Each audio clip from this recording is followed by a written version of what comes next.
这热就会放。如果你看到的会都海洋。Hello, everyone. How are you? Hey everyone, Zulu Panda here. Thanks for tuning in to Love Letters number 3. Today, I want to talk about my experiences playing gigs in China. Obviously, this is told from a Western perspective. I'm not pretending I know everything about the subject, but I had a lot of fun when I was in Shanghai and Beijing, and I wanted to share some information about my experiences there and how playing music and performing live in China differs from playing in Canada. So, let's talk about the places I got to play at. First, in Shanghai, I got to play at Wolfpack and the 60s Bar, and both were really cool. Wolfpack was a little snug, little neighborhood bar, and 60s Bar was a little bit off the beaten path, but really cool, and kind of had that dingy expat vibe. I had a tremendous time in Shanghai, and so when I found cheap flights for Beijing, I decided to go again. I ended up playing 5 different venues in Beijing. So in Beijing, I got to play some really cool places, most notably in the Hutong areas. My favorite spots were Blue Stream, DDC or Dusk Dawn Club, and Jianghu Bar. I also got to do a really cool event with So Far Sounds Beijing, and they had an amazing, huge crowd in this hotel. I also got to play a really neat hostel called a Snail's Home. And that was a bit off the beaten path, but really cool, and I met some other cool songwriters. Back to the matter at hand. Let's talk about organizing shows in China. Obviously, I don't really have much of a comprehension of how to speak Chinese.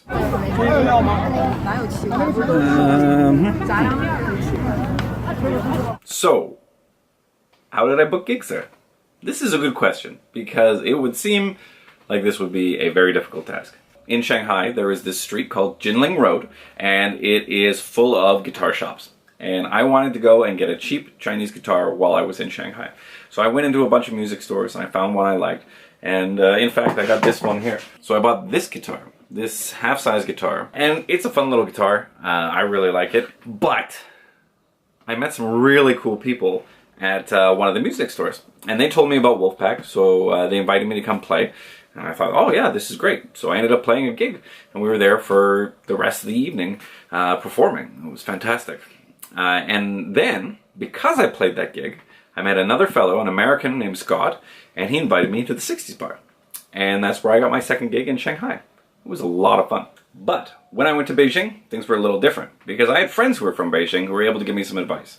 And one of the big pieces of advice they gave me was to get WeChat. For those of you who don't know what WeChat is, it is an amazing app. It is good for money transferring, social networking, posting photos, navigation, and instant translation. So this made my life so much easier because I was able to connect with people in Beijing in advance, find out exactly where they were, and talk to them back and forth without any problem. My English characters would be translated into Chinese simplified characters and vice versa. It was fantastic. So I was able to hook up with, I think, 3 of the venues beforehand, and then on the ground I was able to connect with 2 more venues. Booking a gig in China is like booking a gig anywhere, in the sense that you need to provide an EPK, a bio, some live videos, some samples of your music, and just to give them a general sense of what you're going to be doing on stage. However, the problem is the Great Firewall of China. So for those who don't know anything about it, the Great Firewall of China blocks pretty much half of the internet, it seems. I might be exaggerating slightly. The Great Firewall of China limits things like Facebook, Instagram, Twitter. These are just not allowed. So I had to find workarounds. They don't have SoundCloud, so I had to find other ways to send them samples of my music. I was able to upload some live videos to Youku.com, and that's basically the Chinese equivalent to YouTube. But Youku isn't in English, so it made it really difficult to upload things. There are easier ways to do things, and I was able to get samples of my music over there, but it took some finagling. So just remember that if you're going to China, if you're trying to send things to China, not all services are going to work. The workaround, of course, is a VPN or a virtual protocol network, but it's probably frowned on by the Chinese government, so you probably want to avoid it if you can. Maybe? I don't know. Okay, let's talk about physically getting to the gigs. Obviously, if you're traveling overseas, it's going to be expensive. Or is it? The first time I went to Shanghai with my partner, we were there mostly for traveling, so we weren't worried about expense as much. But we got cheap tickets, and that was a real help. So I think we paid $800 each round trip the first time around, which was a great price to go to Shanghai and back from Vancouver. When I went to Beijing by myself, I really lucked out with YBR deals, and I got $400 round trip tickets to Beijing.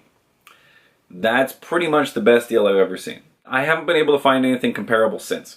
So, once you're on the ground in China, it's not too bad. Things are organized a little differently, but not that far off. You want to be prepared. You want to have the names of the venues, hotels, wherever you're going in both Chinese characters and in an English-based alphabet. It'll really help if you have to ask for directions. Both Shanghai and Beijing are really well organized, so it's not too hard to get around overall. Sometimes it's a little difficult finding places, particularly in old areas like the Hutong, but it's a lot of fun exploring, so just take your time, be patient, and people are generally helpful. Obviously, having something like a translator will help. Thank you for having me in Beijing. I really appreciate you coming out and listening to me. 非常感谢大家今天能够来看我的演出。 If you like my music, come say hi. The beard doesn't bite. 如果你喜欢他的音乐的话，过来打个招呼，这个胡子不咬人。And surprisingly, the only Google app that works in China is Google Translate. So they have a really cool feature where it will instantly translate and speak back anything you want to say. Google Translate and WeChat are pretty much essential apps for traveling in major metropolitan China. And obviously in traveling in other countries you want to be careful too, because if you're lugging gear around or if you're drinking in bars, it's sometimes very easy to get lost, and so you just want to make sure that you keep track of where you're going, because you don't want to get lost, you know? It's real easy to get lost. That brings up a really good question actually. What do you bring when you go to play music in China? Obviously you're limited by what you can take on the plane. I know lots of musicians who have struggled with taking things on planes and dealt with broken guitars or having to buy like $3,000 tough cases, and it's just a hassle going on the plane with an instrument. Guitars are not meant to go on planes, it seems. They do not fit in overhead compartments, and unless you're buying like a folding guitar or a tiny half-size guitar or bringing a ukulele or a trumpet with you, it's a little harder to cart things around. For me, I decided to carry on and gate check my acoustic guitar, my Taylor 410 CE. It's my Road Warrior, it's a great guitar, but it's a Dreadnought style guitar and it is very bulky. I have a Trick brand foam case. It's a soft case around a layer of foam, and it is really durable and also has that soft quality, so if it gets banged up, it's not as much of an issue. I can carry it on with me and not have to worry about it getting bumped as much, but I also can wear it like a backpack, which is really handy when you're already carrying a suitcase. I never let that guitar leave my sight for more than the plane ride. I brought it right to the gate of the plane. I put it right behind my seat when I could, and yeah, I just prayed to God that it didn't break. There's this moment where you kind of freak out, where you can't see your guitar for the whole flight, and then you think, oh no, what's gonna happen?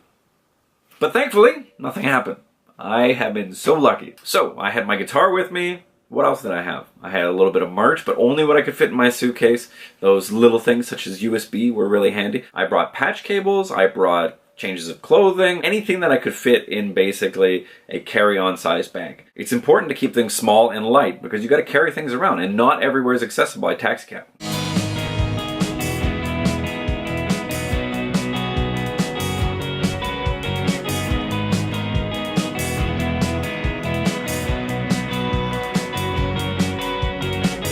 Never felt so hopeless, thought I made the grade. Looming shadows of all that dead I can't repay. Think about the old town, the one I left behind. Remember all the happy people, how they all seem blind. They call me dark, but I'm dropping down. Got no hopes, only doubts. Spent 10 years in ivory towers. Cynics' fears won't keep the power on. We're turning the page now. Let's talk about performing. Performing in Beijing and Shanghai is a lot like performing in Canada. The venues vary in size depending on the audience. The difference, of course, is the attentiveness. Crowds in Beijing and Shanghai are very attentive. So when you're performing, There's not going to be a whole lot of background noise, which is really nice as a performer, just to be able to work on your craft, to perform in front of people, and to have them enjoy it. Now, this could be for a variety of reasons. Obviously, I have very distinct facial features. Obviously, I'm singing in English, which isn't necessarily people's first language. And of course, there's the factor that people want to be respectful. The strange thing is that you can almost hear a pin drop. So you have those moments where you're doing a nice little soft song and something just irks you. And you're just a little bit wary of the fact that nothing but eyes are upon you. And yeah, it can kind of freak you out. But it's really nice to have those great crowds where everyone is listening and everyone is paying attention. A lot of people do videotape live music because they want to keep a memory of it. And sharing on WeChat and other programs is really popular. I play a lot of coffee shops and bars in Canada where people are hooting and hollering or focusing on what they're doing instead of me. From my experience playing shows in Shanghai and Beijing, I can tell you that things are very focused on the artist. Something to consider, of course, is because of the attentiveness of the audience, response to your music might be delayed. What I found is that after I had finished performing a song, it was a good 5 to 10 seconds before people started clapping, which kind of unnerved me a little bit at times. I took it as a sign of respect, and I'm really happy about the audiences I had over there. People were so friendly and asking me all sorts of questions afterwards, but being very polite and very generous with their time. Some other things that come to mind, of course, is that I never had to worry about stage banter. I never had to worry about drink tabs. I never had to worry about collecting money at the door. People were very friendly, very upfront, very supportive. It was great. And this is not to say I didn't have equally good experiences when I toured Canada. It's just different, There's different expectations. Things were all done up front, very clear, very above board. I want to thank all the venues and all the people who came out to the shows in Beijing and Shanghai for supporting me, and I really thank you for taking the risk on this weirdo Westerner. It's really appreciated. But let's get serious for a moment. Let's talk about money. As a performer, you should always have your agreements made in advance. The other thing to consider, of course, is how you're going to get paid. The Chinese have their own currency, the yuan. Commonly, people use WeChat to receive payment. And it's something to consider because cash is not always king. In fact, ATMs aren't exactly on every corner. Apps like WeChat often act like checking accounts, and people use those to exchange currency very easily. But as a Westerner, without a WeChat bank account, I had to be very clear with people in the sense that I had to take cash. I think the last thing I really wanted to talk about is how impactful China was on my music. It is a great country, and it's so diverse. There are so many things that are like North America and so many things that are different. It's really hard for me to put into words, but it's such a bountiful culture with lots of little intricacies, and I really love it.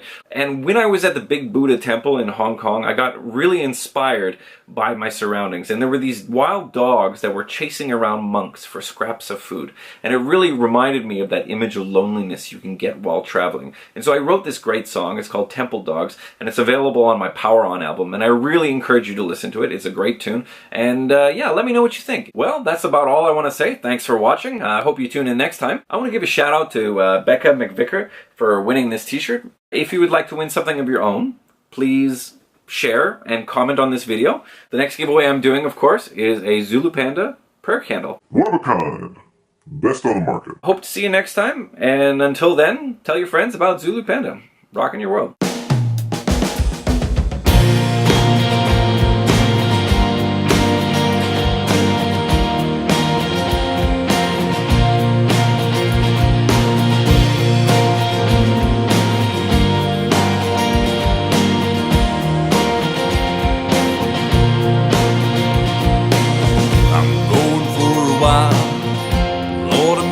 Smile. Oh, you know it's so damn tough, it's just so many miles.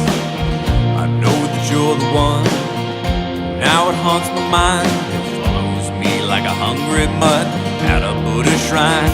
And those temple dogs keep hounding me till I find my way back to you. And those temple dogs keep hounding me till I find my way back to you.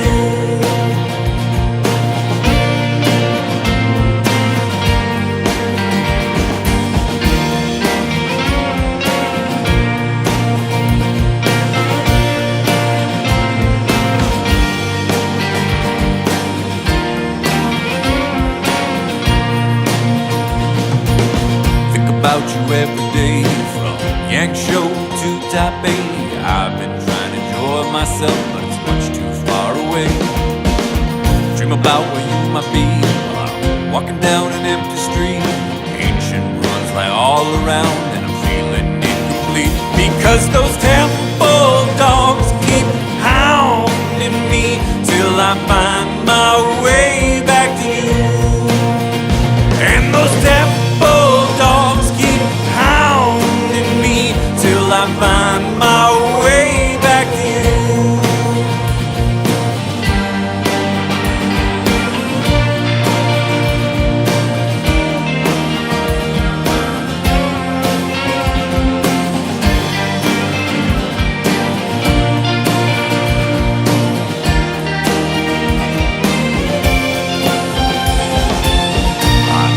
Every monk finds her inner peace. This loneliness barks at me while without a leash.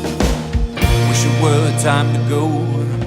Can't wait to head back home. I've seen the 7 wonders now, but I've seen them all alone. And those temple dogs keep hounding me till I find my way back to you. And those temple dogs keep hounding me till I find my way back to you. And those temple dogs keep hounding me till I find my way back to you. And those temple dogs keep hounding me till I find my way back to you. And those temple dogs keep hounding me till I find my way back to you.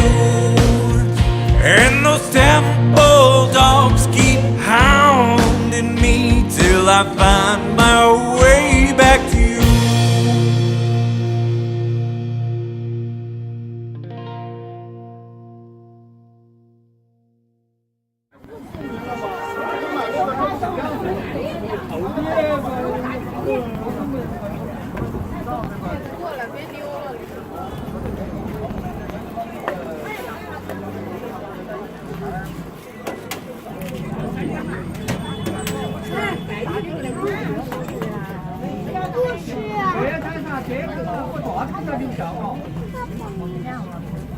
要什么呀？哎，要吗你？你这还有几个呀？要等一下，还要一个那个做呀？杂粮面。我不太清楚这个都是什么呀？小象是10个人一张，如果单独买，这样的大的就买了。正常就是双蛋双脆。我可以里面什么都加吗？还有要吗？哪有7个？杂粮面是7个。我就双蛋和烤肠。那个。来，大哥，你们这个钱谁付一下？加一个烤肠，加个榨菜丝儿吧。没了，就他们两个。站着吗？